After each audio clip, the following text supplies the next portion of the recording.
I'm looking for someone dynamic to lead. Any volunteers? Do you need the bathroom, Bridget? Bridget always seems to me the most wonderful paradox between utter hopelessness and incredible competence. Her optimism and her determination to succeed in spite of her failings is inspiring. I'm pregnant. I'm going to have a baby. Everything is completely under control. She's not a loser. She's still funny. And she's not just a stooge either. She's witty. So you have no idea which of us is actually the father? No, it's all very confusing. She's not perfect, and she doesn't intend to be, but she's, trying to find her way. They're both equally likely, so do bring along the father if you can work out which one he is. Renee is better at being Bridget than I can imagine anyone being, because she's got the capacity to act that slightly scatty thing, which she isn't at all, actually. There's a clownishness to her. All the potential for humiliation, which is always lurking, she still plows on. Awkward comedy is my favorite, on screen and off. It comes really naturally to me. I enjoy it, especially when Sharon is around the corner laughing and shouting out how I make it more clumsy.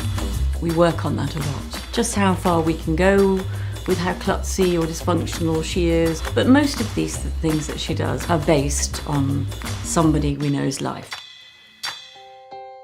It blows my mind. I mean, as far as I'm concerned, this has been worth coming back just to see her do all that. Renee is Bridget Jones. She plays it in a very sympathetic way because I think that kindness oozes out of her. She's definitely the right person for it, and it couldn't have happened without her this time.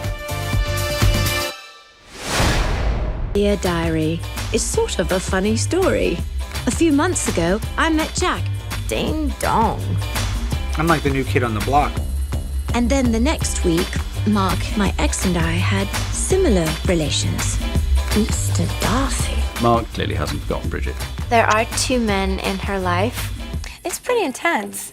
They're both pretty determined. It's very hard for her. And that's where the conflict is, and that's where the humor is, and that's where the heart of the piece is. I can't go back and keep making same mistakes. I'm pregnant when I can make new ones. That was not on the agenda.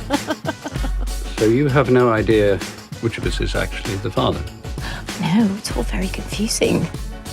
Mark, Mark Darcy's the quintessential English, and then Jack is the quintessential American. And in that is two opposing ideas and philosophies that challenge each one. For better or worse, fate has brought us together. Both of you, stop it! She's right. We should take this toxic energy out of the room. It's not a charm battle. It's not about who's the sexiest. Yeah, thank God. Brought you a nice tea. Oh, well, thank you. I brought you a super juice. Oh, Jack is fairly irresistible. Let me carry that for you. oh, thank you. I would leave me for him. Can I carry your phone, please? Okay. It's not about who can play the tricks to win her. It's about whether this old love is going to win over something that promises something completely new. Good God, Bridget, you're immense! This is a two-man job. Don't drop her! Which of you is the father? I am. Right. It's like the final of the X Factor. Dial 01 if you wanted to be Mark, and 02 if you wanted to be Jack.